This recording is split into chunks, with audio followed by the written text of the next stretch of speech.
right, good morning and welcome to PMB Morning Show, where politics meets business and the real issues take center stage. Today we are looking at two issues that define the state of the nation: the neutrality status of the nation's electionary umpire, and further concerns and reactions of different groups over the NAF bombings on civilians. Just recently, INEC as a body was in the eye of the storm, but it seems it has been narrowed down to the chief umpire himself, that is the INEC chairman. That is because of his body language and his alleged post on his former social media tweet, which is allegedly accusing him of being an APC party man. This development has further questioned his neutrality and ability to conduct a credible election come 2027, thereby leading to the call for his resignation. At the same time, away from the INEC chairman's saga, this time we want to further discuss and look into various condemnations from different CSOs, that is civil society organizations, over the NAF bombings on civilians at Jili Market, leaving scores dead.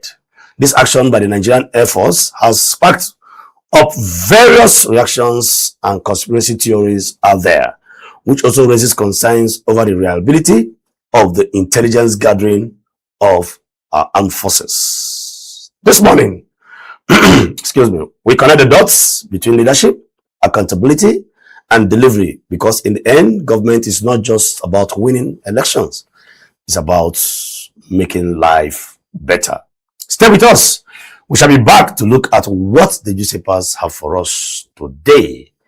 I still remain Chidi Kenneth, and with me is my colleague and co-host, Mr. Ibrahim Shaibu. Good morning, sir. Good morning, Mr. Sige. How are you doing? Fine, Mr. Ibrahim. How was your night, sir? Yeah, we thank God. So, good morning, viewers. Thank you. Good morning, viewers out there. With Mr. Ibrahim, the bombings on the Jili Market is still the front burner today. Exactly. It's still subject of concern. Yes. So it's subject of discussion over different platforms this morning. Yes. More concerns, more reactions, more condemnations.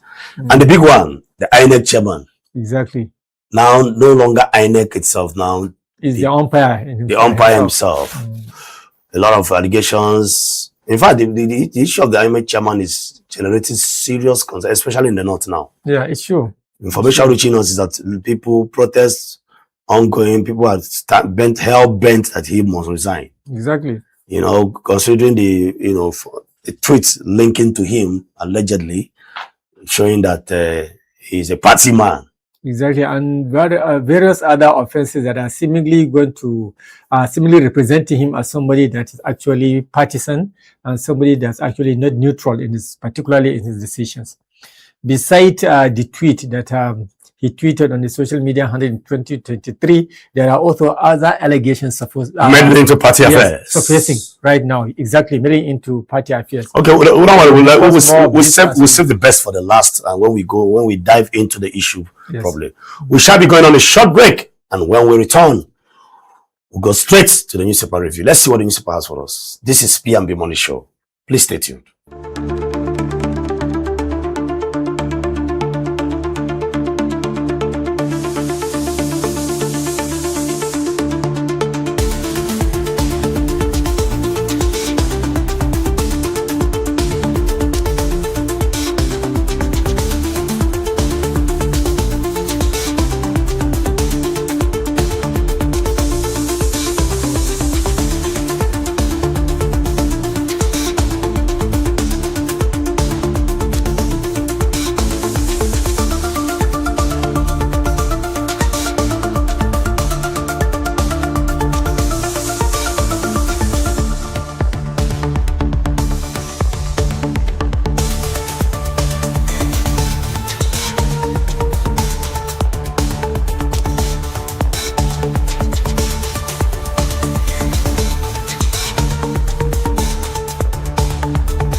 All right, welcome back.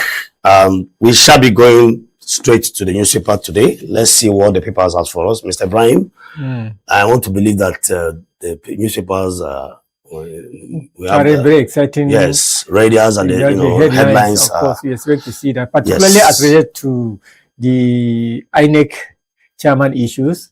Yes, it's you know, we are preparing for 2027. Exactly. So we expect to see so many drama unfolding, so many activities happenings unfolding. So that is what is one of the factors and one of the things that will characterize this season. Yeah. From now to January, when we are hopeful and believing to have a credible election. Now let's see what the first newspaper we have. Yeah. Daily Sun. Daily Sun. Outrage over murder of Colonel, 6 soldiers in fresh terrorist raid. Oh. This seems to be happening, I think, in the Benue state. Mopol, 9 others killed in renewed attacks in Benue. You see, the killings keep happening. Just like I always say, every day we must wake up to a fresh new killing somewhere.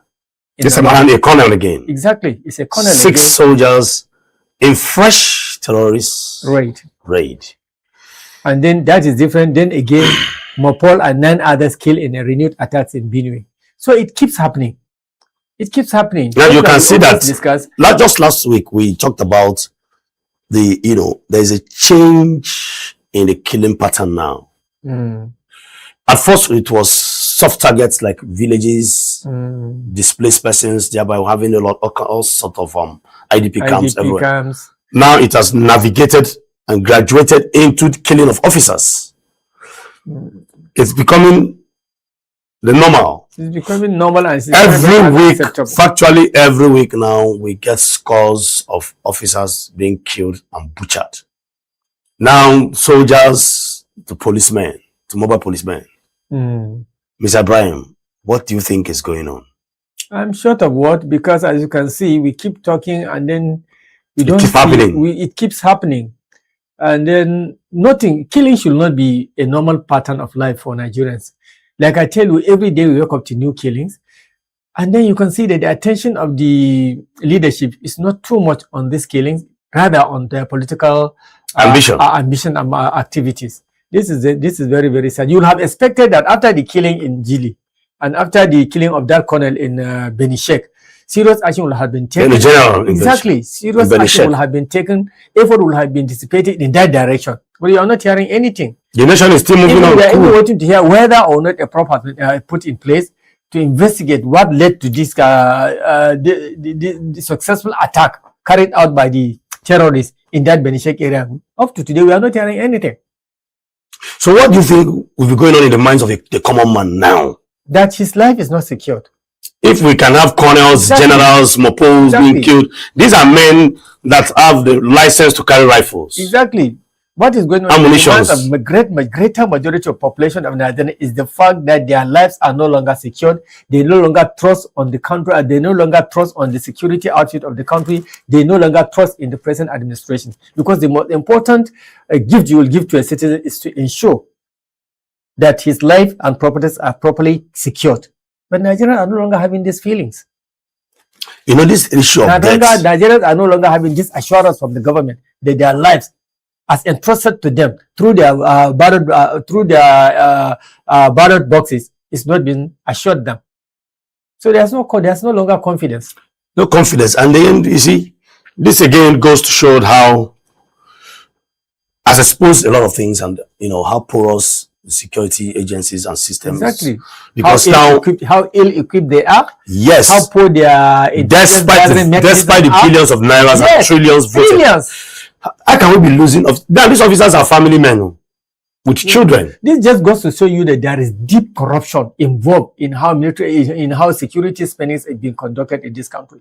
Because there's no way we can be spending hundreds of billions of naira and then still tankers will fail to start. Aircraft will keep making mistakes in bombing areas. Do you understand? There should have been precision in how the Air Force carry out its bomb attacks. But I went through a process. We discussed this. I agree. I went through a process where the former chief of army staff, General Buratai, was in support of the bombing. Justifying the bombings. Exactly. That's what we are saying. The bombings is justified because that market, Gili market, there is the market where the terrorists actually do their major transactions. Exactly. Of arms and all sorts of things. Exactly. Why I do not support that statement is the fact that if they had carried out their investigation correctly, if they had successfully followed the procedures of the intelligence gathering, they should have known that the market has been opened prior to when they carried out the attack. Because some say argue that the market, because like we are hearing all kinds of conspiracy theories. Some are saying that okay, the market has been shut down for 5 years. Then was it who opened it?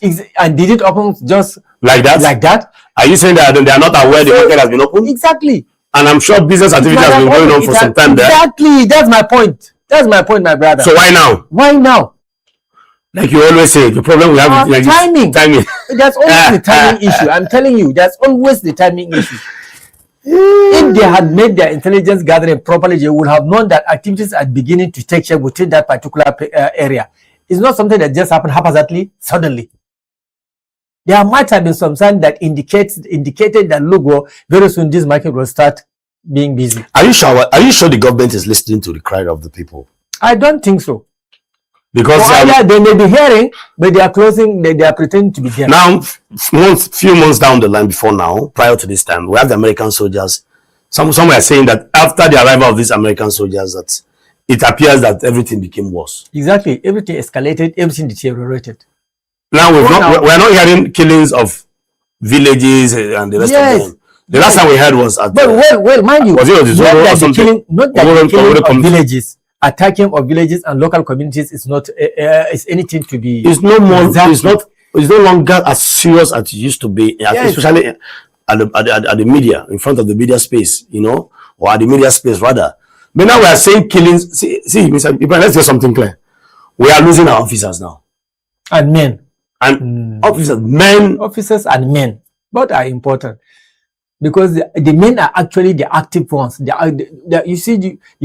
can see that there may only be 3, 4, 5 officers, while there may be 200 men that will now be fully involved in the action. And this reportage, oftentimes they lead the command. Do you understand? But the men are actually the stronghold of the actions in the field. So we keep losing men, we keep losing officers as well. And it's very sad.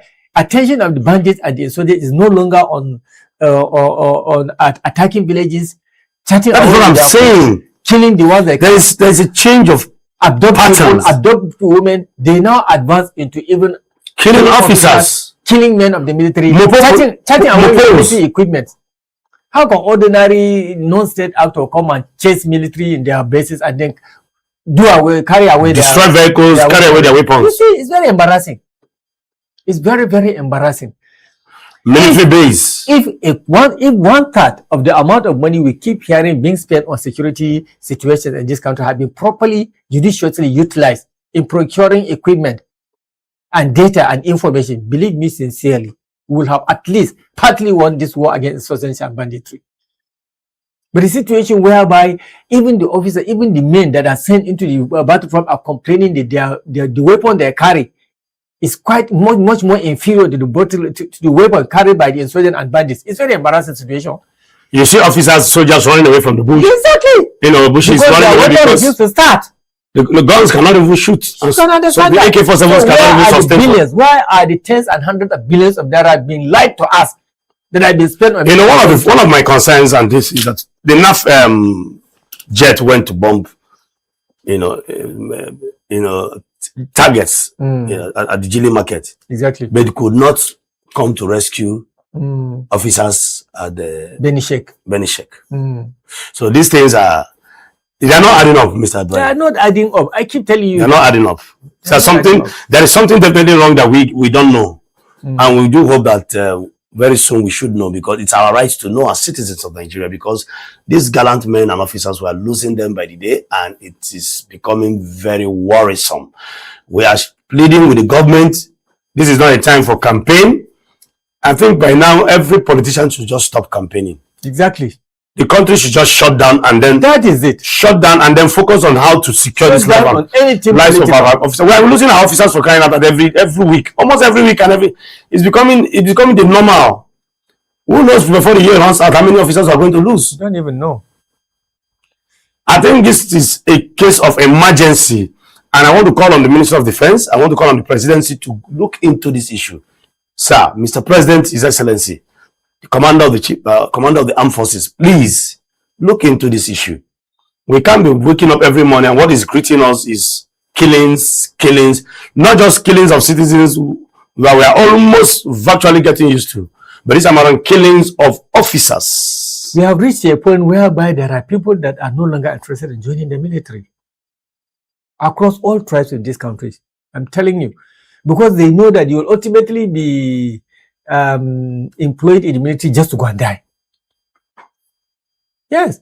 You'll only be given uniform, but will not be given the necessary equipment to protect yourself and to protect your nation.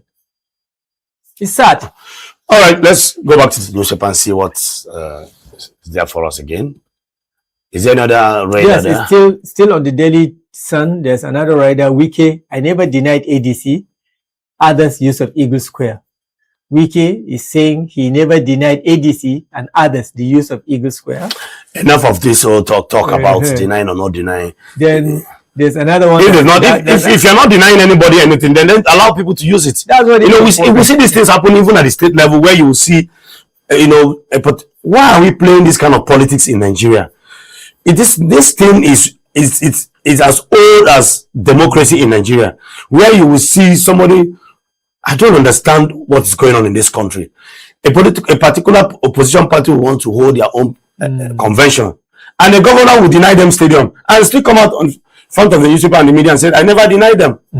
This has always been the case. Yes, there's still another important rider there that affects all our lives. Crude jumps 8% on ceasefire collapse. Crude jumps 8% on ceasefire collapse. Marketers mule hike. OPEC calls output by 500,000 barrel per day. Wow. There's quote in contribution by OPEC. The ceasefire between in the Middle East, between US, Israel, and has collapsed. Yes.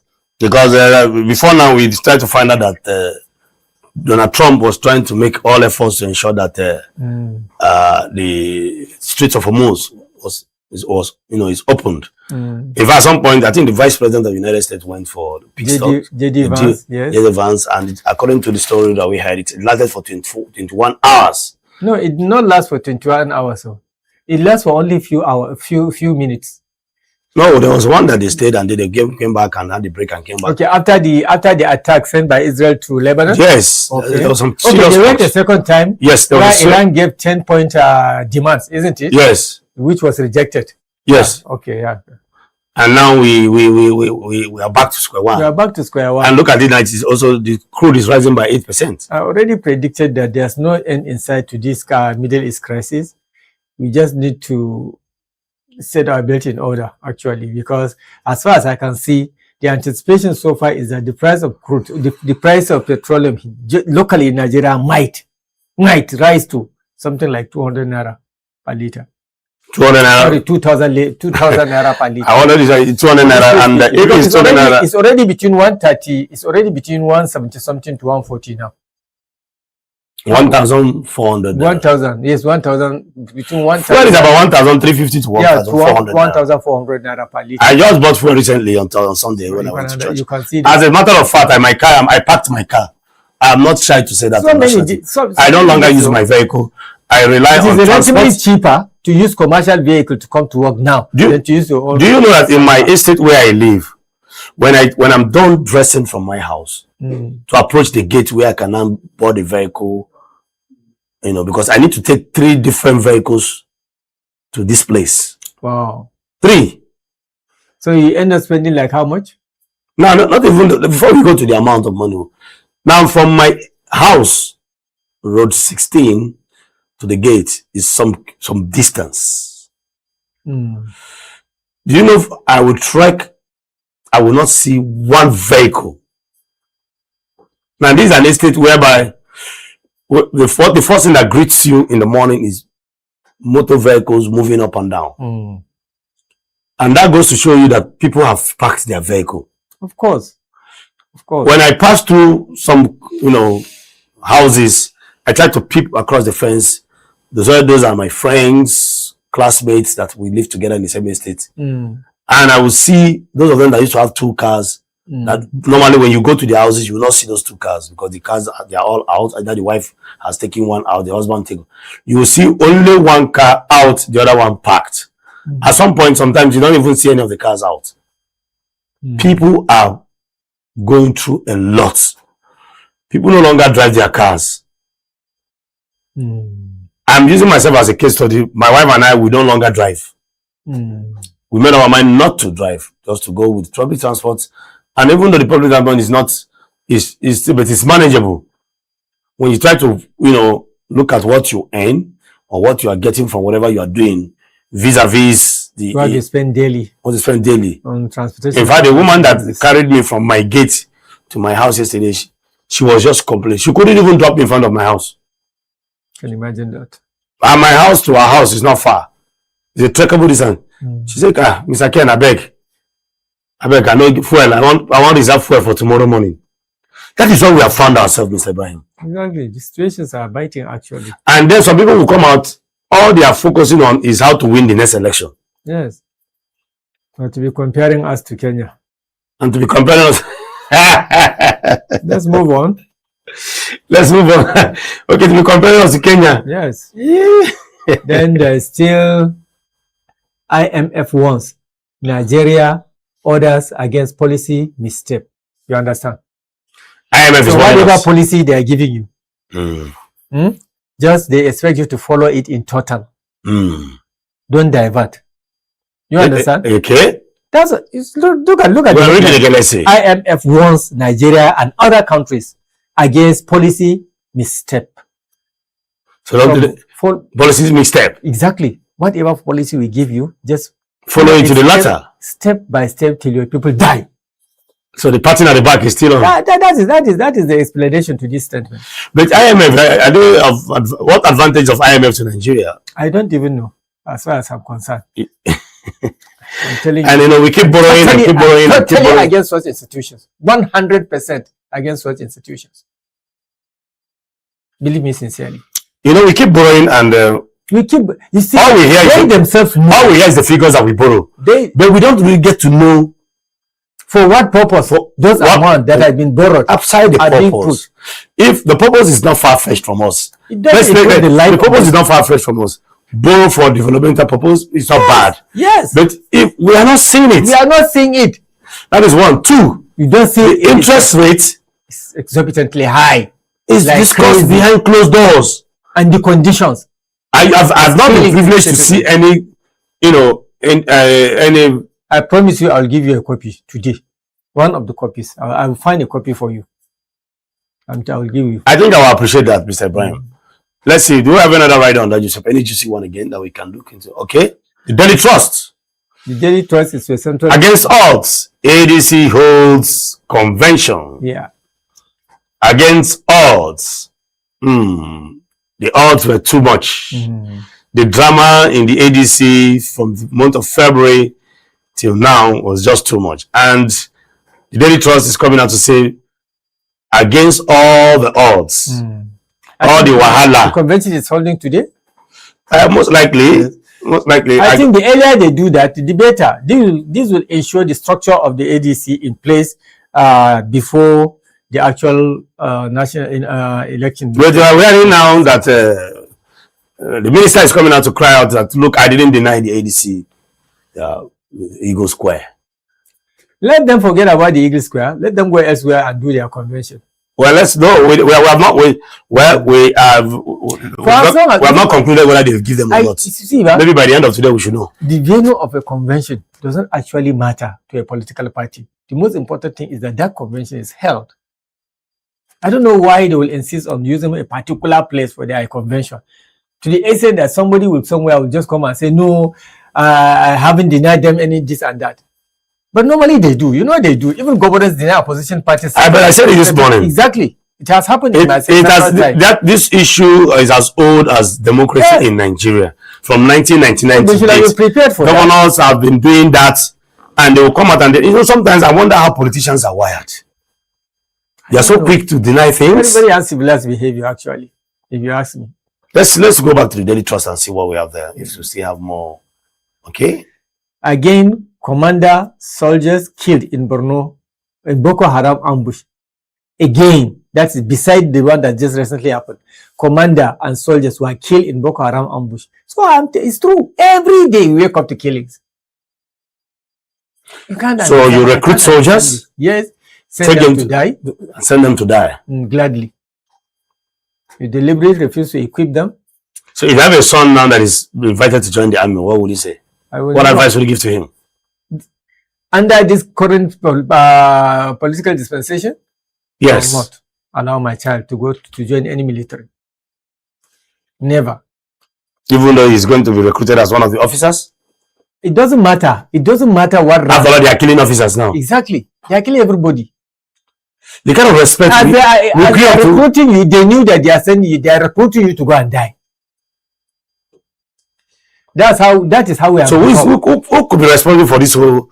This thing appears to be like a betrayal somewhere. There's conspiracy, there's international collections, there's lackadaisical attitude from the government, there's politics involved, there's everything, there's corruption involved. People will go and lend money from international organizations in the name of security, in the name of development, in the name of everything. But those monies will not be channeled into those directions. 2.3 trillion. By the level of the citizenry, it will never be used to procure the arms. Do you understand? They will just recruit boys and girls and then allow them to go and die, just like that. 25 years is not enough for us to be able to protect ourselves against the insurgency in this country. Let's go back to if we really mean business. You know, sometimes when you look at issues like this, staring at you in front of the newspapers, you wonder what to even say as a journalist. Sometimes I look at it. Sometimes even as a presenter here, I don't even know what to say. Honestly, I don't know what to say because every morning it is killings of officers, killings of gallant men and soldiers greeting you every morning. And this is not healthy for our mental health. Burning of villages, abduction of girls. And when you look at these things, it's like some of them look as too real to be true.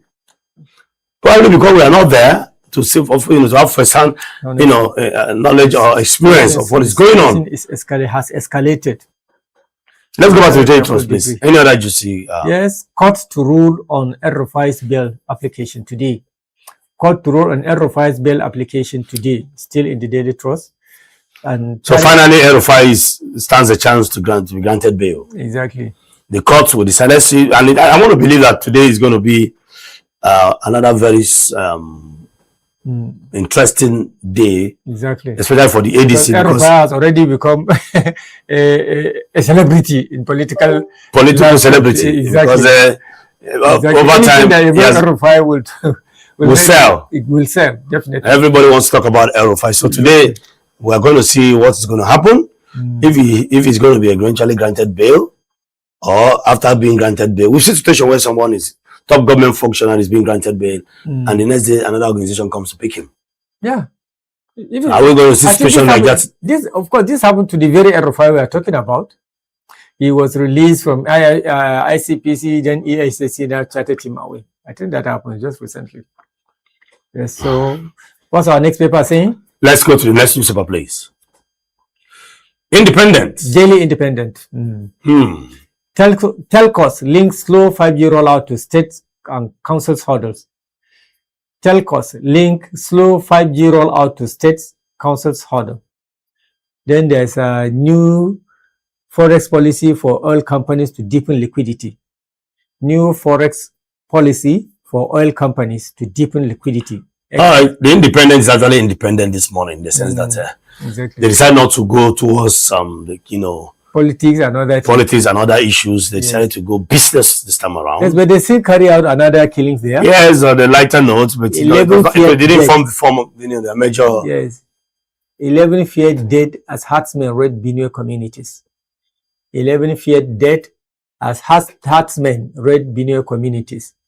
Then Tinubu meets security chiefs over Jili Market, airstrike, US travel warning.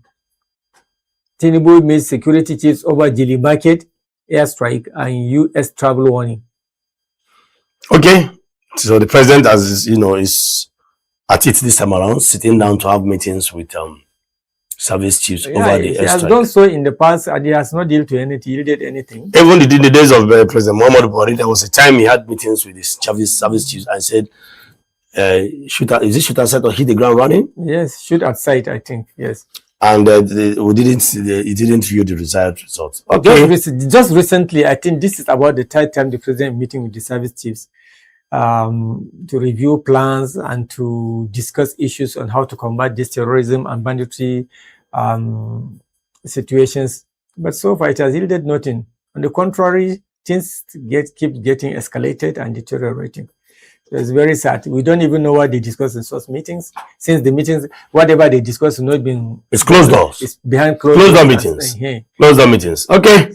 Let's see what we have. Do we still have any other juicy radar there? Shetima advocates for national framework to foster youth leadership. I think the youth are now politically involved, unlike before. Yes, exactly. Because you see very young governors now. We see for example, the governor of Zamfara is a very young man. The former governor of Kogi State, what is his name, was also a very young Yahya Bello. So I think the political atmosphere is very favorable to the youth these recent times, particularly from 2023 upward. Okay, let's see what we have on the newspaper. Let's see if the Independent is actually independent, like I said earlier on, tilting towards business, telling us the telecoms links, slow 5G rollout to state council hurdles. What this is trying to tell us is that, the rolling out of 5G network is slow at the state level and local government level due to some challenges, insecurity, and what have you, all kinds of, even cultural. I've seen a particular place in a particular state where they rejected certain level of development. There are places where you bring developments to Nigeria and the cultural beliefs there will restrict you. Will not embrace it. Yes. I've seen it in states like Kogi. I've seen it happen. Yes. Where they will tell you, no, we don't need this. Some states will tell you before you... against our culture and tradition. Some will tell you before you bring this, you have to consult the deities. You have to consult all kinds of... I am telling you what I have seen. I know, this still happens in some... Some the youths will come out and tell you, you have to pay what they call dever in a state like Delta State. You want to you are bringing development to them. But you have to pay. You have to pay for bringing that development. Otherwise, leave them as they are. They are listening to me now. Ask an average Delta, I think Warri speaking part of Delta, what is called dever. They will tell you. It is a language that explains you have to pay commission. There's certain money you must pay to them, the youth, before they will allow you to construct road or do certain things. So now the telecom communications are coming to complain that, look, we want to roll out 5G networks, but at the state levels, we're finding it difficult. And the local government area councils, we're finding it difficult due to so many constraints. And I'm trying to paint some of these constraints. Some are cultural, some are religious. Even the last census. There are some houses you cannot enter to camp people. In 2026, some people are still thinking that way. Anyway, there's another rider there. Nigeria's external reserve to decline to $47 billion in 2026. A report from Fitch. Nigeria's external reserve to decline to $47 billion in 2026. If you want to know why, you can go to the vendors and grab a copy of the Independent newspaper, then you find out why. All right, let's see the one we have on the next newspaper, please. The Nation. Yayi Hamzat get APC nod. Yayi Hamzat get APC nod. So they are on their way to APC as it is, I guess. Presidency, Yobe government, airstrike on Gili Market, deliberate. Presidency and Yobe government, airstrike on Gili Market, deliberate. Which means the Yobe state government and the federal government are both in support of the attack, just like Burate. Yes, exactly. That is deliberate. It's deliberate, yes. It's not a mistake. So ADC, Wike Bika over Eagle Square. ADC, Wike Bika over Eagle Square.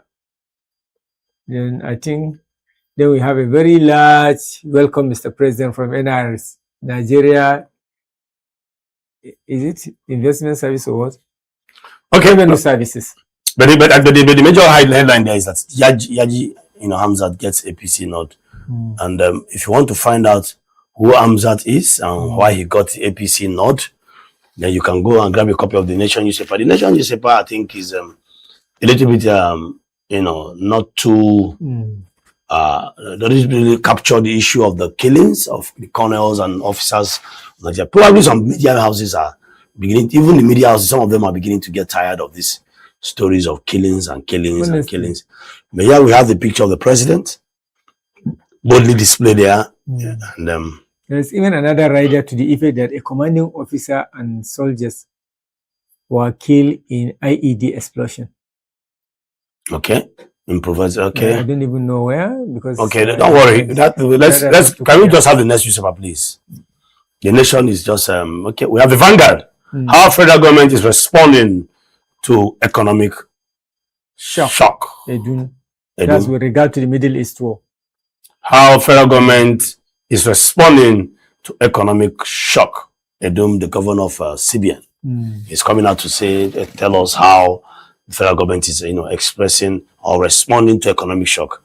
And then, if you want to find out, there are small rider beneath policy mistake in trade system may harm consumers, says expert.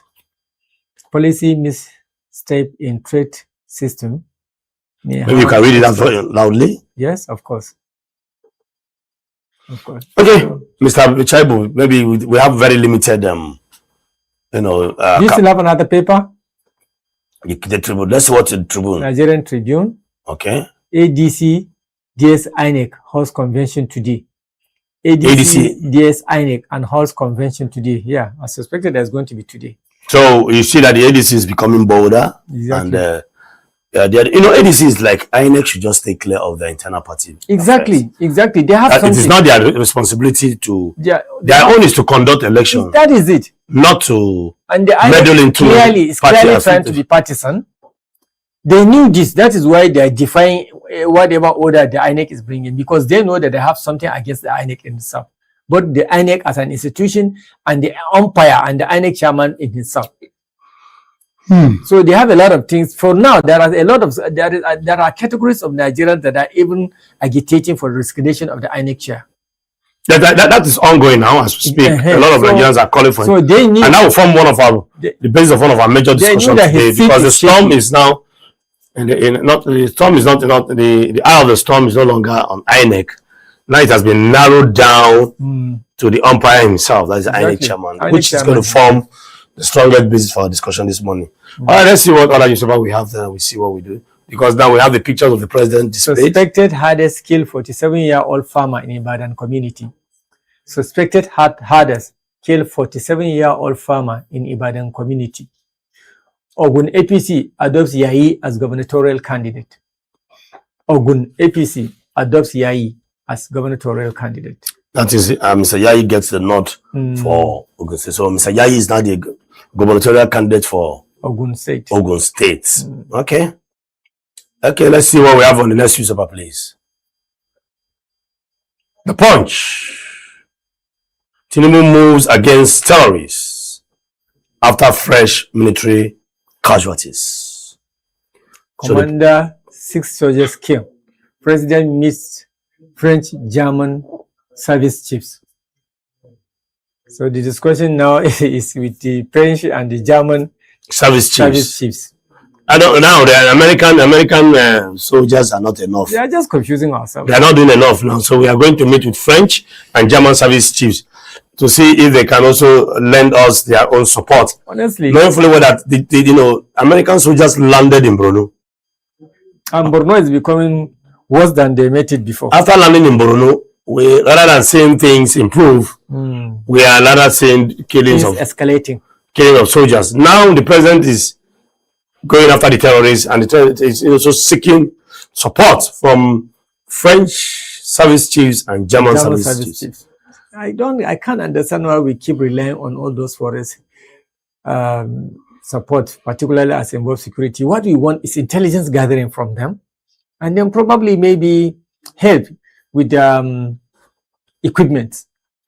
But involving them, military hardware, we have a lot of military hardware there, Mr. Ibrahim, and they are not being put into proper use. Before now, we've seen situation where $1 billion was signed for the Tucano jet, Tucano or whatever jet they call it, Tucano jet, and then we've seen monies being released in billions of naira. But do you still have those Tucano jets? Well, I don't know. I don't know the current state of such, such military hardware. We have a lot of problems in this country. Well, we do hope that God is going to see. Well, like we're a praying nation, and somebody said it's not time for prayers; it's time to swing into action. I believe God wants to see you take action before He will not at least come to your help. Okay, let's go. Let's not be sleeping and then doing nothing and expect help from God for help from above to come. We have the picture of the president there displayed, and it's still welcoming him. Yes, by the Nigerian Revenue Services. Maybe he's paying them a visit today or what? So there is another 2027 rider there, Abiodun Oshoba Daniel Amosun endorsed Yayi as Ogun APC gubernatorial candidate. A lot of former governors there making that endorsement. Okay, but this endorsement, talking about the endorsement, Mr. Ibrahim, by former governors, does that translate to votes?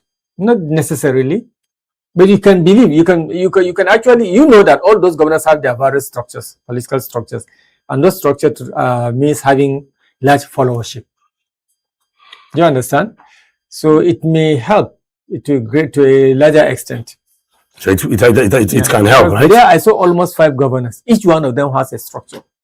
It's unlike when only one governor is endorsing you. Do you understand? Now we see the Nigerian Revenue Service. See Abiodun, see Osoba, see Bienga Daniel, see Amosun. These are all previous governors in Ogun State.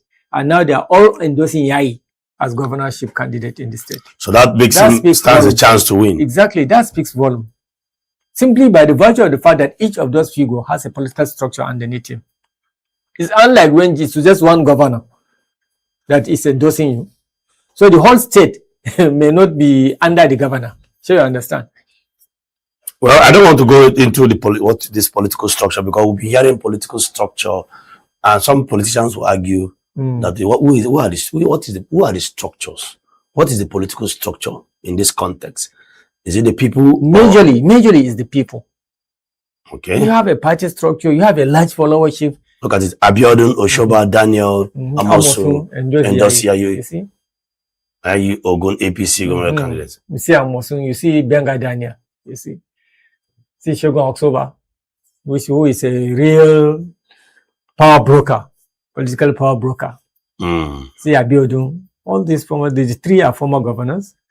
And the other one is a very strong political leader in the state. Not only in the state, in the western region of Nigeria.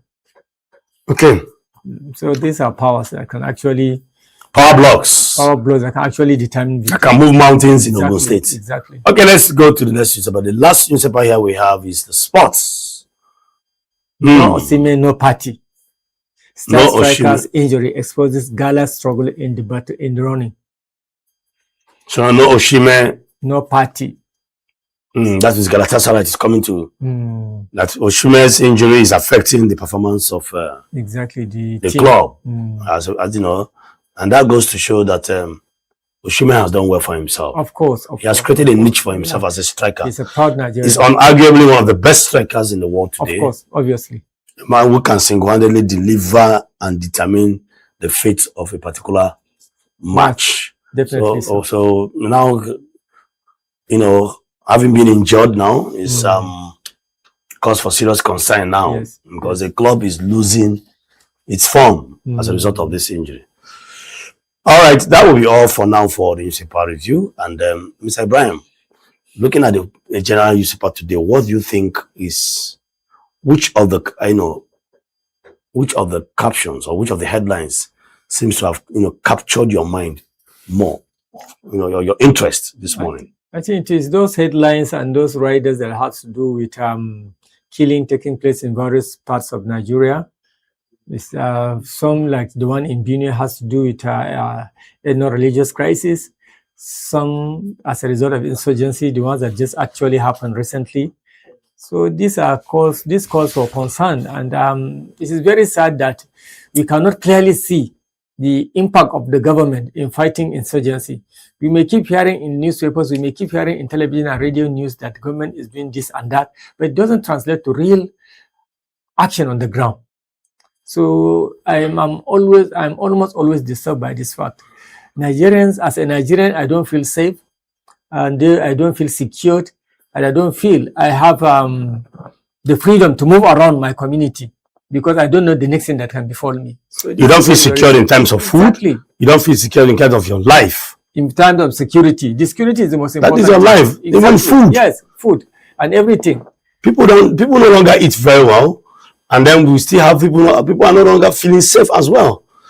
So is it not a very serious moment in our national life where the government can come together now and say, look, this is now a serious emergency, and we need to approach this matter head on with wisdom, and then with every strength we can gather, because now we're not losing our officers, we're losing them daily, and then the bombings and communities killings are being displaced, women are being turned to widows, children are being turned to orphans, and fatherless children everywhere. Yes, education is being thwarted.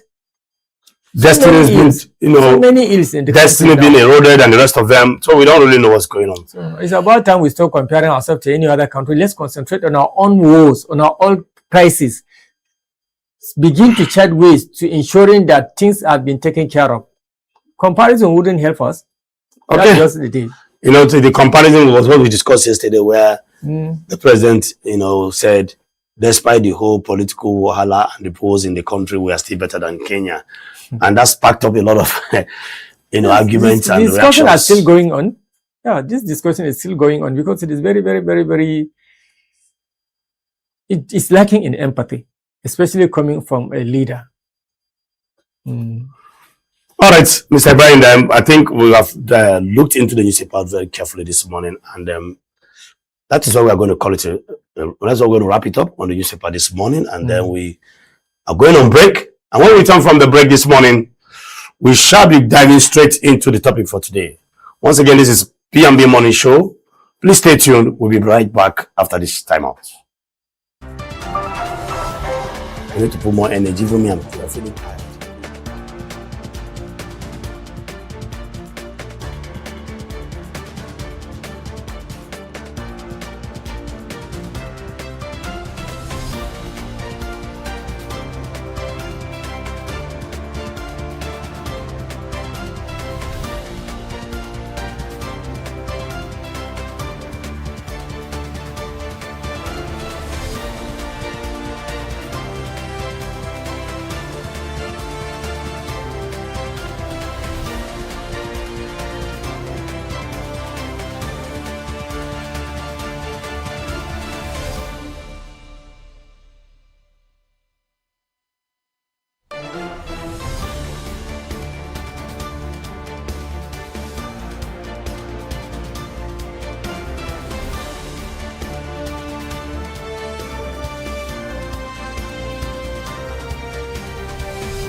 All right, welcome back. This is PMB Morning Show. My name is Chidi Kenneth, and I still have with me Mr. Ibrahim Shaibu. Good morning, Mr. Ibrahim, once again. Thank you, Mr. All right, Mr. Ibrahim, it's time to dive into the main topic for today. And I want to say that just recently, INEC as a body was in the eyes of the storm, but it seems it has been narrowed down to the chief umpire himself as the INEC chairman. That is because of his body language and his alleged post of, on his former social media tweet, which is allegedly accusing him of being an APC party man. This development has further questioned his neutrality and ability to conduct a credible election come 2027, and thereby leading to the call for his resignation. Yes. Now we have different issues here. One, Mr. Ibrahim, the chairman of the INEC chairman of recently, there was a tweet from, according to what sources, that was his former, social media handle, where he tweeted, pledging allegiance as a party man. And today, he's now sitting on a very sensitive seat that is expected for him to be very neutral, and devoid of all forms of political sentiment. And then the people are coming to cry out to say, no, a man who has ab initio said that, look, I am a member of the APC, cannot be trusted with, exercises that it intends to produce, or appears to be neutral. Because as the INEC chairman, you are the umpire, you are the referee, you are expected to be free, fair, devoid of any sentiment. You are not supposed to belong to any political party or be affiliated to any party whatsoever. Am I correct, sir? Exactly. But now looking at the post, even though they have come to deny it, but IT does not lie. Exactly. We saw these things with the names there, Joshua, Ametepo, Amepeter. Yes, we saw the name there, Amepeter, and then one will begin to wonder, Mr. Brian, with this development now, do you see the INEC chairman being neutral? No. Okay, no. Let's hear. You see, normally, traditionally, before a chairman will be appointed to head such a government agency, particularly one that has to do with election, his personality, his pedigree has to be actually studied well. His resume must be exposed to a lot of researches to believe that, one, he's non-partisan, two, he could be truthful and reliable and trustworthy, three, he must have acquired the necessary wisdom, intelligence, maturity to be able to be on that seat. A complete man is required to be here, one that has not has any affiliation to any political party. You understand? As far as Amupitan is concerned, in 2023, he did not know that he will one day come to be in this position. So at that time, he has his right to show his allegiance to any political party of his wish. As at then? As at then. As at then. And political ideology sticks to a person. But then, was he a staff of the INEC? No, I don't think so. He was in 2023, I doubt. But some may argue that the INEC chairman is not just being selected by the president.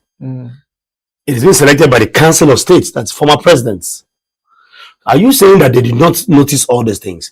Due diligence were not carried out properly? I don't think it means he is selected by a Council of State. The president always has an upper hand in selection of. You bring that, but the Council of State will also make their own contributions. The president is the current president that has the absolute power. Not the absolute. He appoints. Exactly. He will recommend, but the Council of State will also. And he will stand strong to his recommendation. I'm telling you, because you are the one that appoint him. So any sign that will show that this particular person is bipartisan should have been enough evidence to enough evidence for him not to be on that particular seat. Now, he made a statement, a very categorical statement, that he is a party member of the APC. Yes. That he is in support of APC. He is happy of the success of the APC. That was in 2023. And then again, the worst thing is that he later denied this thing, did in itself is a crime. Like you always say, social media doesn't lie.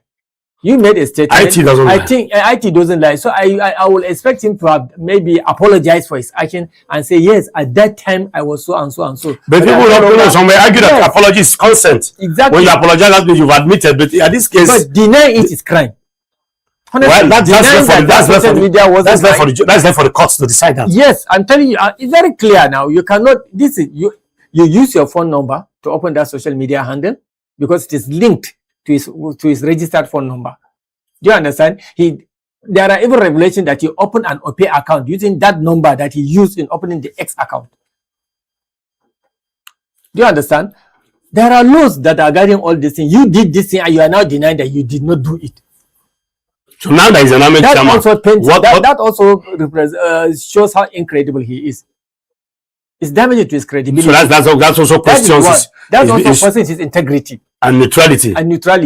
Then there are other activities. There are other crimes he has committed. I will call them crime because they are against the office he's holding now. For example, there are allegations of ignoring legal advice on the ADC leadership. You know, there's legal department within the INEC. Yes. They had meeting. They told him that, look, you dislodging Mark and Aribeshola on the platform. Delisting them is illegal. They told him. He went against their advice. This is their primary function. This is their primary function of that particular legal department. To advise the chairman against taking action that can lead into crisis. It will be detrimental to the institution. To the INEC as an institution. Yes. He stepped on their advice. Do you understand? Yes. And that shows that he is somehow loyal to a certain power outside that is controlling him. Because the legal department says... So will I be correct to say that his body language has also shown... Exactly. That he's partisan. That he's partisan and that he is not neutral. In fact, that is the issue that disturbs most people rather than even the statement. It was this one that other investigation about him that later on unearthed other problems for him. So for me, I think the legal department advised against that action, citing subsisting court order directing parties to maintain status quo antebellum. He refused. If you remember, the court order was that let the status quo remain. They defined the status quo to him, then he misinterpreted it. The legal department said what status quo means is that let the existing leadership remain, pending the final decision of nephew's court case. He said no. He reinterpreted the status quo statement and did what he wanted to do, and then they list Mark and Aribeshola and the other secretary. That was the beginning of his problem. So the call for him to resign is justified? It's justified. You cannot hold INEC and then show body language that you are partisan, that you cannot be trusted. This clearly shows how citizens are not really exposing so much trust on INEC as an umpire. Some may argue that this is not the first person.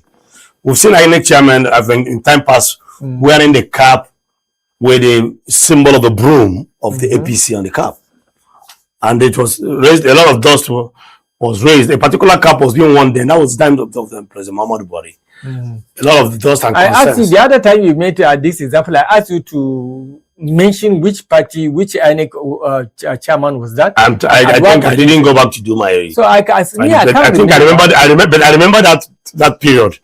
It raised a lot of concerns. We even seen, I think, some alleged videos where a particular INEC chairman was also having dinner with a presidential candidate. So we see, these are issues, and he still went ahead to conduct the election. So you see, these are issues, and political umpires should remain neutral. Exactly, and then you shouldn't even involve yourself in some activity, just like the one you are giving an example of. Where will a party chairman attend dinner where there are presidential candidates of political parties? Why? If at that time that INEC chairman did that and he was allowed to go like that, I think it's an insult on our face as Nigerians. That's why even if that happened in that time, Nigerians are not ready to allow now such things to happen. Do you understand what I'm saying? Because every day we are becoming more and more enlightened and more aware of our rights and privileges as citizens. Okay, now look at it now. Okay, go ahead. Then there's another controversial issue around him. That is the controversial transfer of Osun Resident Electoral Commission just few days to the gubernatorial election. Some say it is on the essence of the ruling party APC. APC used a member of the NNPP to go and write a petition against the current REC officer to be removed prior to Osun State gubernatorial election. And not only that, after deploying him to another state, he also went and deployed other key members of the Electoral Commission in Osun State, particularly those that has to do with IT department. All of them, he deployed them just few days to Osun State Electoral Commission. You know, this can affect arrangement of the... Those are the IT department. The resident electoral commissioner himself, and then those that are in the IT department of that Osun State Electoral Commission. And the opposition party are saying, no, this is clear indication that there are certain interests he's trying to protect, particularly because investigation has revealed that he did that based on a petition raised by supporters of the APC. So there are so many things that shows that this guy is bipartisan, this guy has certain interests to protect. Is it a job? Is it a particular yeoman job? Yeoman jobs to certain powers that be. So a lot of his body language has shown this. His move was allegedly based on a petition attributed to the ruling APC, but believed to have emerged or sponsored by a person linked to the NNPP. You understand? So then thirdly, I think there is about the one that you just mentioned, the past pro APC social media post attributed to him, whereby he shows support to the APC as a party for its successes. What is wrong in being a party man, and then all of a sudden you are now the INEC chairman? This should have been already investigated once they know that you once had particularly a party that's still in existence. It's not a defunct party. It's a party that's still in existence and still in power. But even beside that, an election umpire should not have been a member of any political party. After you have served as a chairman of that umpire, if you like, you may decide as a Nigerian with full civil rights, you may decide to join a political party. It's just like or even take an appointment. It's just like a journalist being a political party member. We're not allowed. Exactly. Why do you serve as a journalist? Yes. Journalists are not allowed to be political party members. When you are practicing. Yes, when you are practicing. Exactly. But otherwise, I would have told you that the current Minister of Information was also a journalist, I think. But I think he's not longer. He says he's a practicing journalist because he has one of the national dailies. He's the owner of one of the national dailies. So this is different from being an election umpire. You are the one that's supposed to... No, I'm only trying to make you understand that even before they are becoming the election, but there are even certain professions that you are not expected to be a card-carrying member of any party. Exactly. The Nigerian police, the military. Yes, of course. So now, what do you think? Do you think now the call for his resignation? What do you think? It's raising a lot of dust and concerns now. I think even as a Nigerian that is non-partisan, I don't belong to any political party because I don't believe in any of them. But even as in my position as a Nigerian, I think the call for his resignation is justified. There are many other competent people that are supposed to be there now, because I believe, like millions of other Nigerians believe, that this person cannot be neutral in his decisions. Whatever election result he came out with will not be credible. Most likely will not be credible. Looking at his antecedents, exactly. Looking at his current body language, yes. Looking at the offenses he has so far committed, you don't even know more. As the opposition and other Nigerians keep investigating him, they may unearth so many other things. It was that decision of delisting Mark and Arebe Shola that makes him to be scrutinized deeper by the opposition and by other Nigerians. And ultimately, they unearth all those other problems. You understand? So if he continues to remain on that seat, more scrutiny will be done in his position as a person. You remember, just 3 or 4 weeks ago, one of his colleagues who they used to teach at the lecture at the University of Jos, who was also a former minister, candidly said that this guy is not to be trusted. He has issues of mistrust regarding him. He even gave example when they were in Unijos. When he denied some people, there are other things. Dalon. So you mean he has a history. He has a history. So he's coming from somewhere. He was coming from somewhere. He has also shown that he cannot be trusted. Was made by his former colleague, who was one time a minister. Dalon, former minister during Buhari's time, sport minister. Yes, they were staff at the University of Jos together. He gave out instances of disloyalty and distrust that he has exhibited even as a lecturer. So person that many other people are complaining about him, I think there's no business, we don't have any business with him heading the electoral empire. Just like the former NHI boss came to say that he has done welfare for 50 years and he's not a thief. Exactly. And so are you saying that statements from past colleagues in time past has a lot of weight on the person? Of course it does. Especially one that knows you for a very long time. So it's a guarantorship statement. Exactly. It's just like a guarantorship statement. Exactly. And then again, there's another fourth dimension to his problem. Recently, in order to protect him, he made a statement, or the INEC made a statement, press conference, in a press conference. That statement is a copy of a statement made by the presidential aide, Dada Olusegun. Okay. He copied the statement and then in defense of himself. This shows that there is coordination between the presidency and him. Do you understand what I'm saying? Yes. The presidency made a statement separating itself from every allegation as regards the INEC chairman. And then a few days later, when the INEC came out to defend their chairman, they also used this exact statement made by Dada Olusegun to come and defend their chairman. So it shows that there is coordination. There is an alliance. There is an alliance between the presidency and INEC. So what other advice are you having for government? Why is government not taking any bold step on this matter? I think the government should be seen to be disposing. Because government seems to be throwing a deaf eye, or putting up a deaf eye, a blind eye, or a deaf ear to this matter. Where right now, in a Senate clan, officials like this should have tendered a resignation letter. Exactly, that's what we are saying. You don't even need anybody to call you to tell you to resign. In fact, if he can do that, he's even saving face. But by the time you refuse to do this voluntarily, and the law catches up with you, it's an embarrassing situation for you. You understand? So we don't want to see a situation whereby the INEC chairman will be embarrassed beyond reasonable doubt, because the pressure will keep mounting. Nigeria will not keep quiet. When you say the law will catch up with him, some will argue with you, which law? Who controls the law? This one. The judiciary. Who controls the judiciary? Some may argue with you that, are you sure the judiciary will be neutral as well?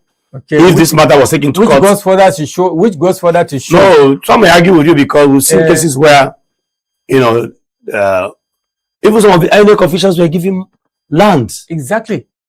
Allegedly, and were giving money. Up till now, I don't know if any of them has come out to deny it. The power of the people is always strong. But none of these commissioners have come out to say, no, I've returned the money, I've returned the money. They haven't. Or there's nothing like that was given to me. And Nigerians are aware of it. They have already marked this one. Do you understand? They have already done this one. You see, one thing with Nigeria is that you keep doing whatever you want until one day, nemesis will catch up with you. So you understand what I'm saying? Yes. Of course. So I think it is in his best interest and in the interest of the nation and even in the interest of the presidency that Amopitam should resign. So you are part of those, of course, lending your voice that you should resign. Exactly. Now, if you resign, what do you think should happen? Considering the short time frame that we have, do you see the possibility of, bringing in another INEC chairman? Of course. It's not long. It's not. It's not late. It's not late. Whatever preparation that has been put in place, there are other INEC officials within the INEC itself that are aware of the plans that are put in place. And then you know that whenever we are putting people in that position, there are always professors, people that are very intelligent, people that know exactly what to do. So far, there are other even recommendations, especially from the place that Amuktan himself come from. There are about 2 professors, I think, that have been recommended by Nigerians. Do you understand? But the INEC chairman is the employee of the integrity has been proven beyond every reason. I agree with you, but the INEC chairman is the employee of the president. So what do you expect? If you remove this one now and brings another one, don't you think we'll be seeing the same thing? No, it depends on who he brings out. It depends on who he's now. We're talking about politics and politicians. Don't you think they are going to bring people? Anybody that is going to bring in is someone that is also going to come back to protect the interests of the president. Ever since I've been seeing INEC chairman be either in a FEDECO or INEC or NEC, I've never seen a president whose appointment has brought so many noise in this country like Amopita. Considering the short period of time he has stayed in office. Exactly. Right from the day that he was appointed, there is a section of this country that even pointed a finger that said, we don't trust this person because of his previous publications. He used to write, he's an author. He's a son and he's an author.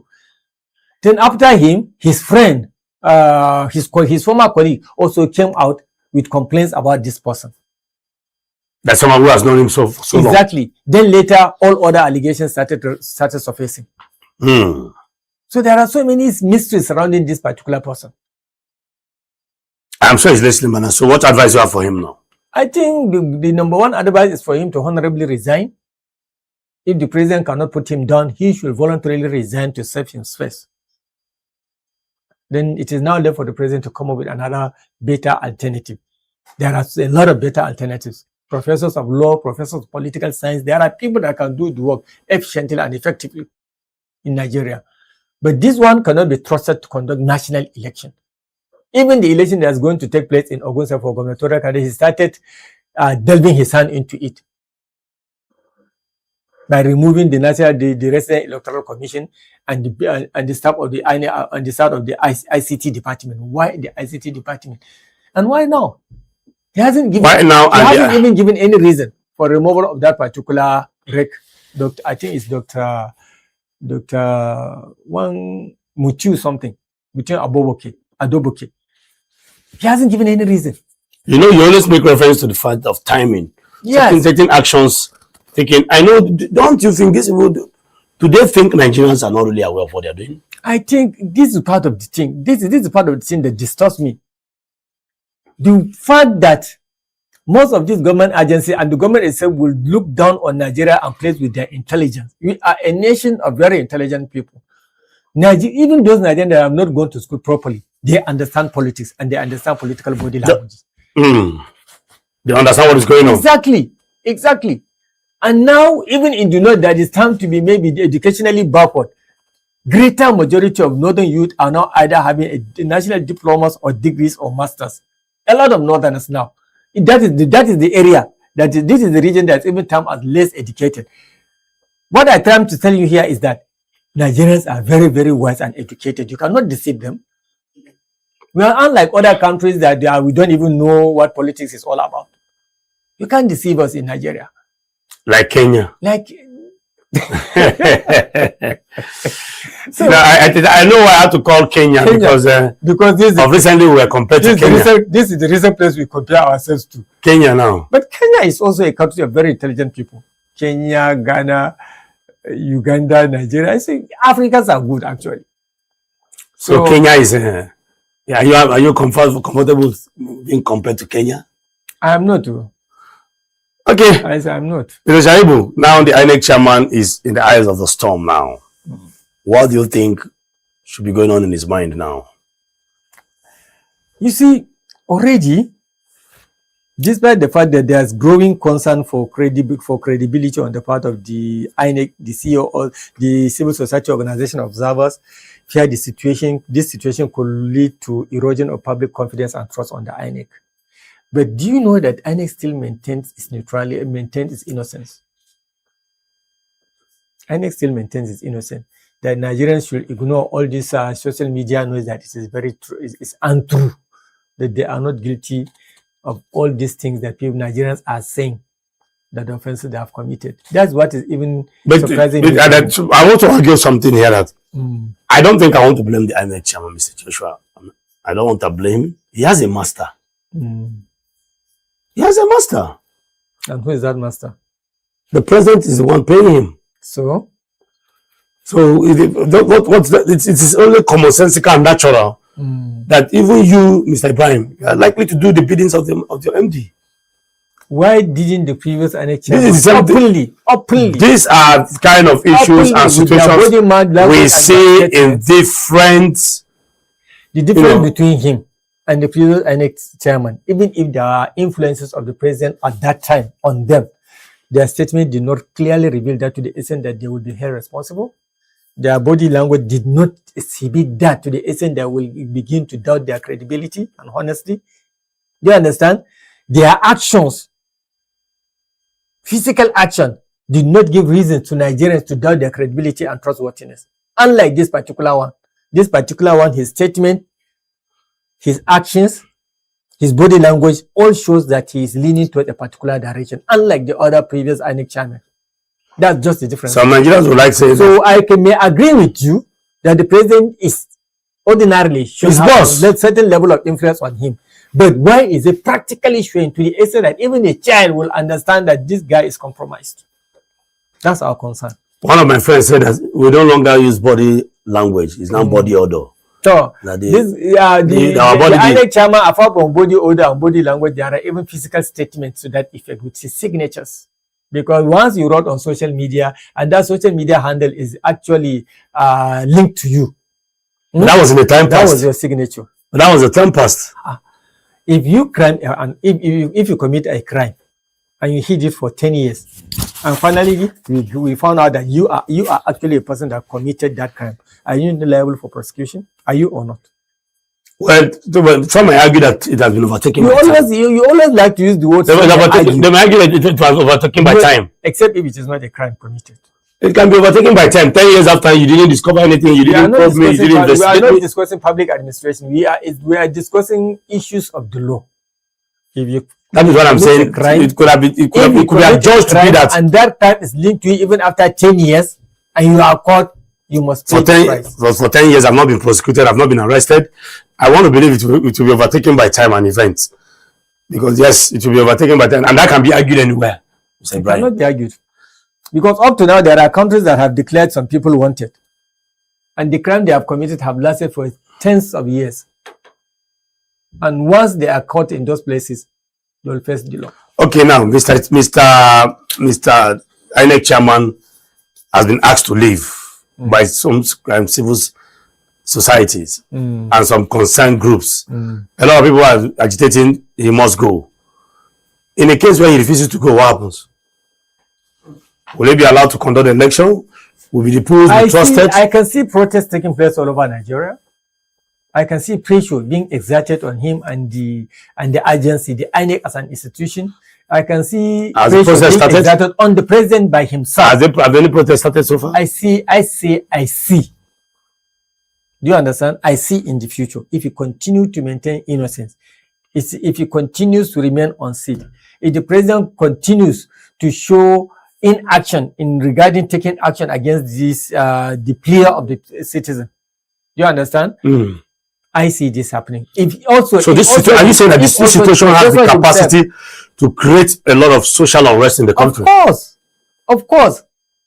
Particularly now, that a great number of Nigerians are not comfortable with what and a lot of Nigerians are politically aware now. Exactly. They are politically aware and they are not happy with what is happening.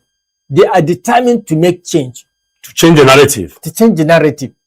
And they feel that allowing this person to remain on that particular seat will not make them realize their goal at the end of the day.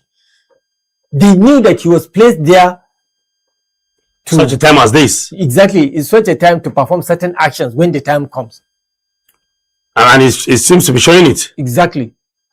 That is why I said I see protests taking place all over the country. I see a lot of pressure being exerted on him, on the president, and on INEC as an institution too. Do you understand? So there are three scenarios that may likely come to play.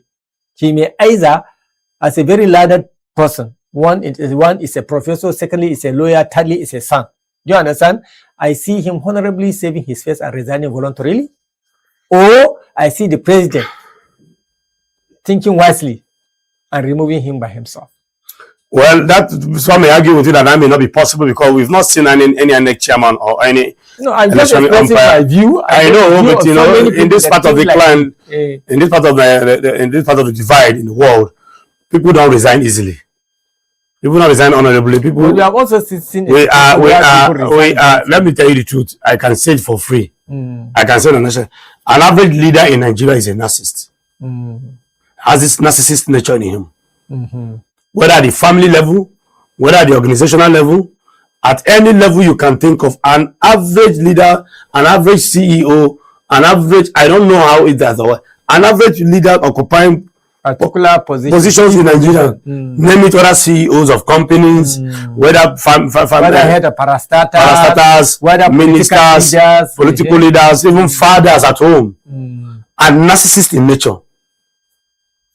And narcissism is not a good trait for a leader. What is that? Gaslighting. Most leaders that we see don't admit their faults. They gaslight it back to you, make you feel that you are the one responsible for the problem. So it's a big issue. I have a friend who said that Nigerians don't have bad leaders. What we have is bad people. Bad people in position of leadership. No, as a citizen, we have a lot of problem as citizens too. We've seen activists in this country, when given certain political positions, they compromise and begin to talk from the other side of their mouth. So these issues have been ongoing. Where can we find men of integrity? And that is why, to the largest extent, when one of these northern elite was interviewed, he said that as vindictive as a particular government can be, they have not been able to see one thing or one reason to invite the likes of P2B. And that's why he respects him. That he has never seen that kind of thing. As vindictive as a particular set of people can be, they have not been able to see. To see him. What? To see reason to even invite him and say, oh, God, come. In your 8 years as governor, you did this. That everything he said, go and check. They went to check. They didn't see anything to rope him. That it has never happened. And that is why that personally has so much respect for him. He's not saying that he's going to be a saint. But it is for the first time in Nigeria that a former governor will be squeezed. Nobody can call him. He's walking freely, talking freely, and nobody can invite him. I'm not holding brief for him. And that is one of the reason why, he has that respect for him. Now, can we find such characters manning sensitive positions like this? Is it still possible to find? I don't know anything about the character. No, can we find people who can be neutral? I'm trying to say. But there are people. Are you sure we can have people that are neutral, people that have integrity, principle, people that can man this position? In every state of the federation, there are not only few, not only a handful. So why are we not putting them? Yeah, particularly because maybe the government knows that they will not dance to their tune, or maybe they know that they cannot be remote controlled, probably. But there are so many. Like I told you, I can't remember two other professors who have been recommended. I saw in various social media platforms. I think I know one of them used to be, is it the executive secretary of JAM or something like that? One professor like that. Yeah, I think he was former. What do they have in JAM? Is it executive secretary or? Yes. I think that one was former executive president of JAM. One professor, somebody from the southwest also. I think it's a Yoruba person from the same region with this particular one. Yes. But, talking about, there was another person from south. I didn't want to bring in this part of the discussion, but I want to find out, why are we having sensitive positions, being occupied by a particular section of the country? I don't want to call it, the section. Yeah. You see, the military is headed by that same particular section. The finance aspect is headed by that. The INEC chairman is from that part of the section of the country. And almost everybody. The police. Somebody says 90% of heads of parastatals in Nigeria are from that particular region. So this is part of the reason that people are determined to now make a change. They feel this. So you have the police, you have the army, you have the INEC chairman, and the CBN governor from a particular section of the country. Exactly. That is why some people feel discouraged that, this whole thing is done and dusted. That is exactly. That is why people are determined to make sure that things have changed. And that is why people are determined to see that this INEC person does not remain in the seat, because when he removes from the seat, the will of the people in trying to see that change has been obtained will no longer happen. These are the part of agitation of people. The perceptions that are discouraging people, making the public the greater have part of confidence. Nigeria have been marginalized. It's just like one. No, it's not even all about marginalization. Yes, it sends a signal. Marginalization. No, it sends a signal as well. Of course, it sends a signal. We are speaking the same. Yes, marginalization. That's in a way that I call it a village meeting. A situation whereby sensitive positions, when you have the police, you have the army, you have the INEC chairman, and what have you. You have the CBN governor, you have the head of the NNPC, you have everything in one basket. So this Nigerians have talked, made noise about this situation. Could it be possible that we are a tribalistic nation, kind of people? We seemingly that's what we appear to be. From anybody that doesn't know Nigeria very well, when he sees it has been happening in the time past anyway. When he sees the names of people appearing, holding those positions, he would think that we all belong to one particular place. Anyway, that is not actually the problem. Now, the problem is that people have complained about that for long, ever since the coming to life of this administration, but no action has taken place in that direction. That is why Nigerians stop complaining about that and say, okay, now let's work toward having a change. Like I always say, it's not too late for government to now change course. Do you understand? And start behaving honorably. It's not too late. And Nigerians are people that always, the moment you take a very bad step and now you come to change direction and start doing the right thing, we will forget. This is our nature. In fact, one politician once said, no be Nigerian, when elections come, they will forget that I did this. Let me do this. And that is why you see that they begin to correct certain things just very close to election time, because they know many Nigerians forget things that happened in the past. The moment you make them happy, they will now forget all the hardship you expose them to. And that's why politicians give bag of rice. Exactly. Exactly. I'm telling so you. Not things like bag of rice. No, they will make very, very solid changes. Like maybe they will take a very bold decision. They will impact the life of the citizen. Just few months to elections. To coerce them into voting them. Let me give you an example. Okay. We may likely see this administration coming to lower down the price of petroleum resources. Just few months to election. You may likely see the price of food coming down. These are the bold steps that the government politicians normally take very close time to elections. Lower the price of fuel and realize the price of cost of goods in the market remarkably. For a short period of time. By the time Nigerians went to market and start buying mood of rice at 700, 800 naira. Bag of rice at 30 or 20,000 naira. For like 3 to 4 months, they bill a full lot, they will forget. Do you understand? You go to buy fuel for 500 naira, 500 naira, 450 naira for like 3 to 4 months. You start singing the Messiah. Exactly. They always take us for granted. We will forget. And they will come back the moment they are sworn in. The first statement they will make in their inauguration is that subsidy has returned. That is how politicians play. Not gone this time around. They will say return now. The language will definitely change. Okay, Mr. Ibrahim, thank you very much for doing a very good job on this topic. And I'm sure our viewers, they have referred much on this topic that has to do with the INEC chairman. And we want to appeal to government. This is a very sensitive matter. Like my colleague here said, it has the capacity to create and generate all kinds of social unrest in the country. Nigerians don't have a problem to vote. Nigerians want to vote, and they want their vote to be counted. Let us stop allocating leaders, through the back doors. Through the back door. A lot of people that are not supposed to be leaders have been leading us in this country because of a lot of malpractices, allegedly. And corruption. And you see some people who tell you, somebody will come out openly, like the last Abuja polls, and say, do your own and leave the rest for me. Yes. And it happened. It happened. All right, thank you very much, Mr. Shebu, one more time. All right, this is where we are going to call it Dave. We're going to wrap it up on the first topic. We're going to break on a short break, and when we return, we'll dive in straight to the next topic for today. This is PMB Morning Show. Please stay tuned. We'll be right back after this break.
All right, welcome back. This is PMB Morning Show. My name is Steve Kenneth Chidi, and I still have with me in the studio here, Mr. Ibrahim Shaibu. All right, Mr. Ibrahim Shaibu, we are going to, dive tilt away slightly from the INEC issue. Before we went on break, we were discussing the credibility and the neutrality of the INEC chairman, looking at his, performance so far and his body language. Like some will say his actions, some will say body odor, body language, whatever body it is that shows and indicates that even the post, the tweet shows that, and the testimonies from his former colleagues, at the University of Jos, this whole cumulative analysis of his person shows that he cannot be trusted to conduct the election. Not just to conduct a credible. He can conduct election, but not credible. All right, we're going to shift away from there, and then we go straight to another issue. Not just another issue, but this issue has been in the front burner. But we just want to throw more light on it and further, discuss, because up to now, while we are still yet to swallow the bitter pills of losing a general and soldiers, we are now seeing another colonel and other soldiers. These are another mopos, policemen being killed. Yesterday, we were just talking about failures of the intelligence gathering and the rest of them. What is happening now? We are seeing the more we are talking, people are dying. And just recently, we had received in one of the newspapers that the president is trying to consult the service chiefs of Germany and France. Now, United States, which is known to be one of the world power in terms of military might, now is in our country as we speak. I think they're still there. They are still here. No improvement yet. No improvement here. They are in the middle. They are in the northeast. And then the same northeast that we are losing generals and soldiers. Still this northeast that is suffering, that this crisis is being escalated daily. Right from the time that they find themselves here, situation has become worse, situation has become escalated beyond measure. So we virtually do not know actually of what help they are to us as they live among us. Okay, like I said earlier on, we want to further discuss and look into the various condemnations from different CSOs over the NAF bombings, that's the Nigerian Air Force bombings on civilians at Gili markets, leaving scores dead. Okay, this action by the Nigerian Air Force has sparked up various reactions and conspiracy theories out there, which also raises concerns over the reliability of the intelligence gathering of mechanism and forces. Now, I want us to dwell more on the conspiracy theory out there. Conspiracy theory in the sense that we have a lot of people now coming out to say, including the former chief of army staff. Now the government is coming to back up. Justifying the attack. Justifying the action. Zulum justified the action. Buratai is justifying it. The USA government justified it. The military in itself justified it. The government itself the federal government itself justified it. Yes. So now the very civil societies are saying they are not justified, they are further condemning it. So where are we? Who is right and who is wrong? I think nobody is wrong. Nobody is wrong. The complaints and the agitations about the civil society organizations is based on the fact that human life is being lost. You understand? And as a civil society organization, they must show their concern about that thing. Because they call this strike as precision strike because it is expected certain level of intelligence procedures might have been followed before carrying out the attack. That's why it is called precision attack, accurate attack. Accurate. Yes. Intelligence gathering you must cut. Intelligence gathering is not something you give room for any mistake. Exactly, because you might have taken time conducting those researches, gathering those intelligence. Do you understand? Discussions, sending in a spy, even among the locals. Do you understand? So many things are involved. Sending pictures, sending voices, a lot of things. I want to paint possible typing communication system between the bandits and their tools within the communities. Above all, the most important aspect of intelligence gathering is even keeping it secret. Secrecy must be maintained. So you see that this takes time because it's no longer there is no intelligence when it's no longer secret. Exactly. So these things. When we have so many leakages, soldiers being ambushed. Who told? I keep asking this question. Exactly. Who told the terrorists and those miscreants that the soldiers are passing through this place? That's because the information has leaked. That's what I was trying to explain. All these things takes time. So by the time you have already said this is my report, You get the complete intelligence report. Now you are supposed to now prepare actions. What action are we going to take against this information? That's what they call response mechanism. Do you understand? So it is very surprising. That's what concerns the civil society organizations and other people, or other ordinary Nigerians. If it has taken you this much time to gather this information and even to plan your response, why don't you separate between what time do the terrorists visit the market and what time are they? Because it's not every day that they happen to be there. Forget about the fact that this market has been closed for 5 years. You must have known that, okay, although this market has been closed for 5 years, so there are specific times or specific days that they usually open this market to come and do illegal business and then run away. Now, one will say, okay, the government is justifying it, the Yobe State government is justifying it, Zulum is justifying, but nobody is yet to bring out the figures of terrorists killed. But we have almost 3 different figures of civilians killed. This is still why the civil society organizations are making all those noises. But the government, the government of the Yobe State and federal government, the military, the former chief of staff, all their justifications in order, because these people are the key security officers of their state and the nation.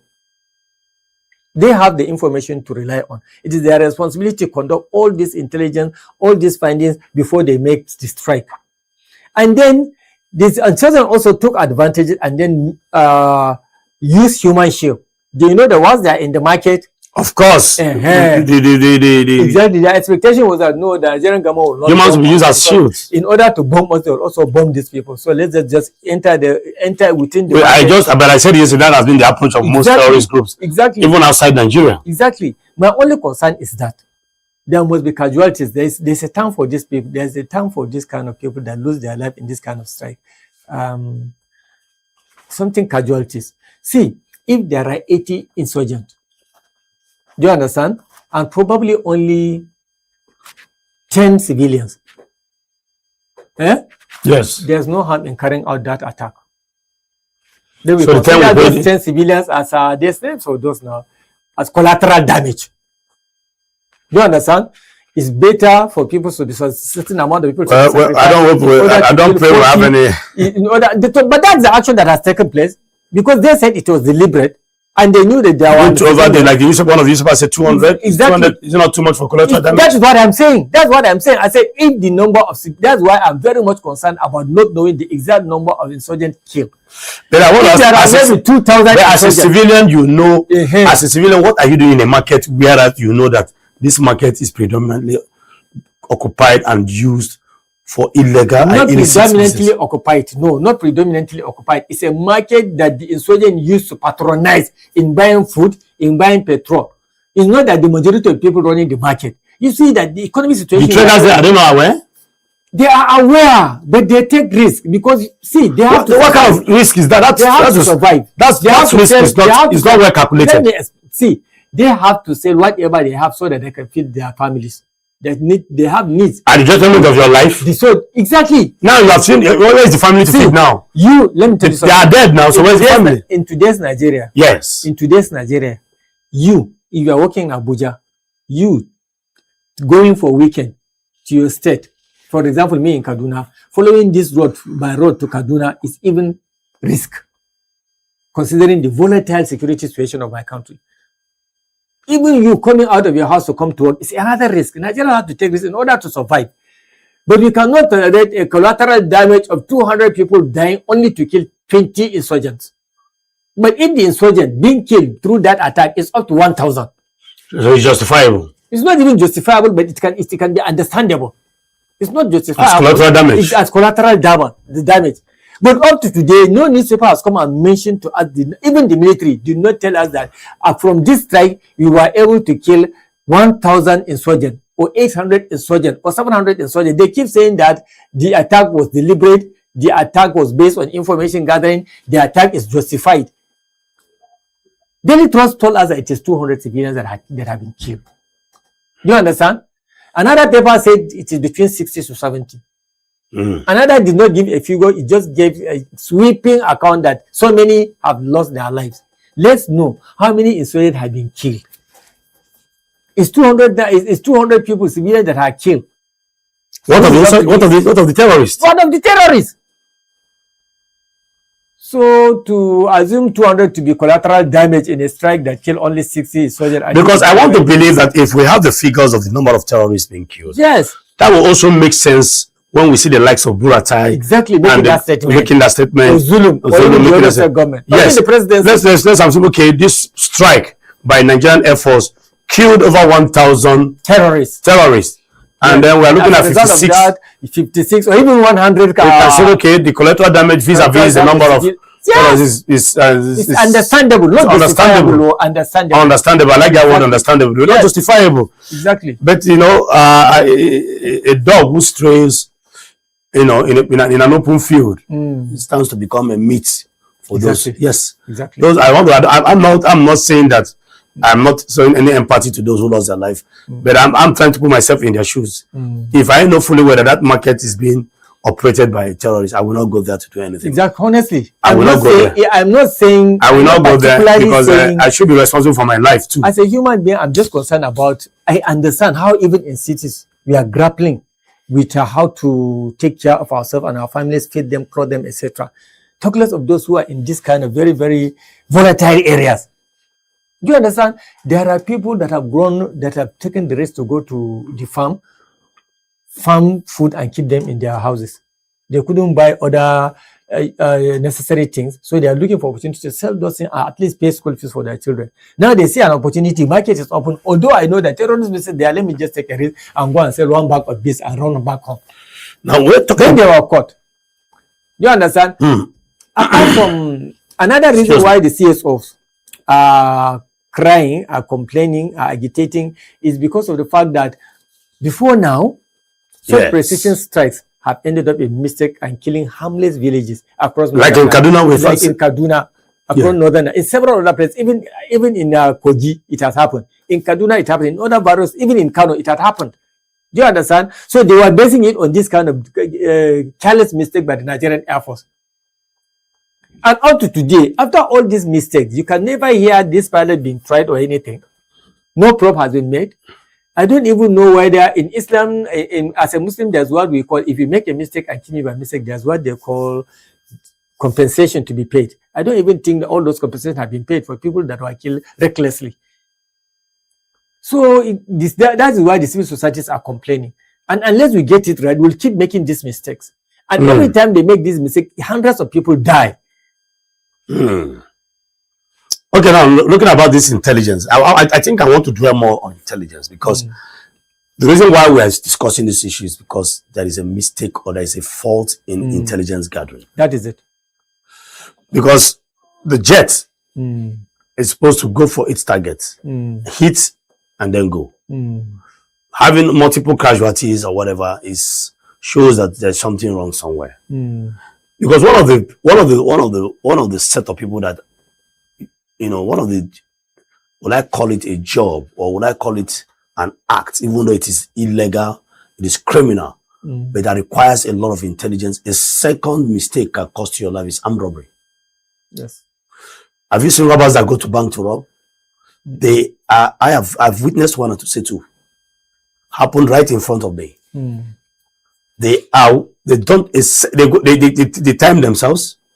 If they go there, if they have 5 minutes, we've seen movies like 44 minutes. We've seen them where you see they go, and as a result of 1 second delay, that operation can cost them their life. So they have to be precise.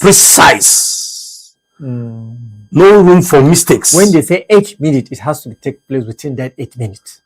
8 minutes, whatever you are doing, you have 2 minutes to get into the vote. You have 2 minutes to do this. You have 2 minutes to do that. And they allocate and share time. And they go and work in line with those things. And they hit a target and they go. Now, these are non-state actors. Exactly. Not talk of people who are trained. Yes, some internationally trained. And here you see generals being shot, colonels shot. People come to a military bases, kill people, and walk away. Like that. Even ambush soldiers. Even walk away with their equipment. Because oftentimes they walk away with whatever equipment they gather in the barrack. If our soldiers are being ambushed, generals being ambushed and killed, why would be correct to say that then the terrorists have better intelligence gathering than, Yes, than yes. the soldiers. We have said that several times on this platform. Because I don't think, well, like I told you before, I said before now, back in the days, we don't see soldiers in the streets. You know that eating in normal restaurants. That general that was killed about 3 or 4 months ago. Is it General Uba? Uba, you know, he made a call. They said it was that call that he made that exposed his position, and they used that intelligence to trace him where he is. That is the insurgent. You can see how precise they are, how perfect their intelligence is, how perfect their equipment and their networking and equipment are. They target where he's coming from and they trace him to that place and then buy him. You can understand it. You can see that. You can see that. And then how careless are our military to the extent that they don't even know that a phone can be the reason of your death in war front. They didn't know that. A phone, you carry a phone to a battleground as a general. I think it is from that time that they must stop thinking no soldier will go to a battlefront with his phone. That was a sniper was killed because exactly a sniper was killed because the ring, he was wearing a ring, and the ring was sending the signal. Yes, the ring, the reflection of the ring. Wow, made the enemies to know that he's there, and that's why they took him out. The ring. So you know that certain the sniper is a sniper. Of which David Mark you are looking at, the David Mark was one of the best snipers we have in Africa. Military sniper. Yes. Wow. You know, a sniper, there are certain jobs that requires near perfection. Near perfection, exactly. There's it's jobs like NAF. Flying a jet is not where you go to laugh or crack jokes. It's not where you go and play. You have to be intelligently and psychologically. You have 30,000 whatever thousand feet above the air, above the ground. I'm expected to get a particular location. Yes. At a particular time. And hit a particular target. So it requires a near perfection. And where you are in speedo. Near perfection. So you can see that the killings, wrong bombings, Kogi, Kaduna, Jili Market, and then it shows that there's something wrong somewhere. Sir. There is. That's what they keep saying. So now that will bring us to this last question before we go. Who theory do we stand on? Is it the theory of the former chief of army staff, the Zulums, the rest of them, or this the theory of the civil society organizations? Who is right? Like I told you, honestly speaking, both parts are right. The only problem is that we don't have the figures of the terrorists. We don't have the figure of the terrorists. Honestly speaking, because it's not important to kill 10 terrorists and then lose 200 civilians. Please look at it this way. 10 terrorists. After all, some of these terrorists, even if they are arrested, some of them will go scot-free. Just recently, a few of them have been tried, and we are here even recommending that some of them should be acquitted and then reintegrated back to the society. We discussed this here. And which I rejected. Which you rejected. I'm just mentioning it here. Do you understand? But since we know that we cannot lose the life of 200 civilians just in order to kill 10 terrorists. All right, Mr. Ibrahim Shaibu, thank you so very much for diving into this issue on the morning show. Thank you, Mr. We do hope that something needs to be done now that the president is seeking external help from more international organizations like Germany and France, put together with what we have on ground, the United States and the Nigerian. Let's be very hopeful that things will get better, because after this, we want to believe we will not be hearing killings, especially killings of our gallant men.